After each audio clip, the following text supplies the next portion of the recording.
భారతదేశాన్ని ద్వేషించే వాళ్ళు ఎక్కడికో వెళ్ళడం వేరు. ఎక్కడి నుంచునో అంటే భారత్ నుంచి వెళ్లి వేరే దేశంలో స్థిరపడిపోయి అక్కడ కూర్చొని భారత్‌ని ద్వేషిస్తూ, అప్పుడప్పుడు ప్రత్యేకంగా భారతదేశానికొచ్చి మరి ఈ తిట్టినటువంటి వాళ్ళుగా గుర్తింపుతో ప్రత్యేక అవార్డులు పొందుతున్నటువంటి వాళ్ళ విషయంలో భారత ప్రభుత్వం మొండిగానే ఉంది. ఇదివరకటికి మళ్ళీ ఆళ్ళని మేధావులుగా గుర్తించట్లేదు.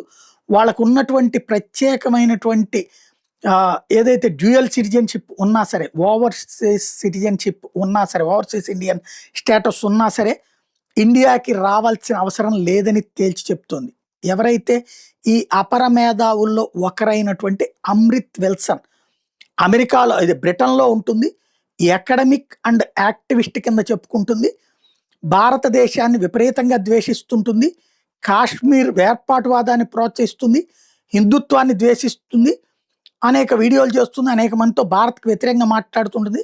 భారత్ నుంచి బ్రిటన్ వెళ్లి స్థిరపడిపోయినటువంటి ఈ మహిళ మావోయిస్టులకు మద్దతు, సిటిజన్‌షిప్ అమెండ్మెంట్ యాక్ట్‌కి వ్యతిరేకం, జెనోసైడ్‌లను ప్రోత్సహిస్తది. ఈవిడ గారు భారత్‌కి రావడానికి ప్రయత్నించింది. భారతదేశం ఈవిడికి వీసా నిరాకరించింది. నేను ఓవర్‌సీస్ సిటిజన్ ఇండియాని ఓసీఐ ఉన్నా కూడా నన్ను రానివ్వట్లేదు అంటూ కోర్టులో కేసు వేస్తే ఢిల్లీ హైకోర్టు నీలాంటోళ్ళు రాకపోవడమే బెటర్ అమ్మా. నీలాంటోళ్ళని రానివ్వకపోవడం బెటర్ అని చెప్పి తేల్చి చెప్పింది.